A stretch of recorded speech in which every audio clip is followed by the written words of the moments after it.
एक समय की बात है, गंगापुर नाम के एक छोटे हरे भरे गांव में, जहां लोग मिलजुल कर रहते थे, राजीव नाम का एक मेहनती किसान रहता था। वह अपनी पत्नी प्रिया और दो बच्चों रवि और सीमा के साथ एक सादा खुशहाल जीवन जीता था। राजीव के लिए उसकी जमीन सिर्फ खेत नहीं, बल्कि उसके पूर्वजों की विरासत और उसके परिवार का भविष्य थी। वह हमेशा दूसरों की मदद के लिए तैयार रहता था और गांव वाले उसकी ईमानदारी और बड़े दिल का सम्मान करते थे। संकट की आहट गंगापुर की शांति तब भंग हो गई जब एक बड़े कारोबारी सेठ धनराज ने गांव के पास एक विशाल फैक्ट्री लगाने का प्रस्ताव रखा। सेठ धनराज ने गांव वालों को लुभाने के लिए बड़े बड़े वादे किए। फैक्ट्री से रोजगार मिलेगा, सड़कें बनेंगी और गंगापुर एक नया शहर बन जाएगा। कुछ लोग लालच में आ गए और अपनी जमीन बेचने को तैयार हो गए।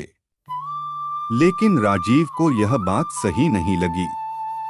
उसे डर था कि फैक्ट्री गांव की हरियाली और नदी को बर्बाद कर देगी। राजीव का अटल फैसला। सेठ धनराज ने राजीव की जमीन खरीदने की बहुत कोशिश की, क्योंकि वह फैक्ट्री के बीच में आ रही थी। उसने राजीव को दोगुनी कीमत का लालच दिया, लेकिन राजीव ने विनम्रता से मना कर दिया। उसने कहा, सेठ जी, यह जमीन मेरे लिए सिर्फ मिट्टी नहीं, मेरे परिवार का सम्मान है। मैं इसे नहीं बेच सकता। प्रिया ने भी उसका पूरा साथ दिया। अनुज ने अपने अखबार में राजीव की पूरी कहानी छापी। उसने बताया कि कैसे सेठ धनराज की फैक्ट्री नदी को प्रदूषित करेगी और गांव वालों को गुमराह किया गया है। यह खबर तेजी से फैली। शहर के लोग और पर्यावरण संगठन गंगापुर के समर्थन में आ गए। लोगों का दबाव इतना बढ़ा कि सरकार को फैक्ट्री की जांच के आदेश देने पड़े।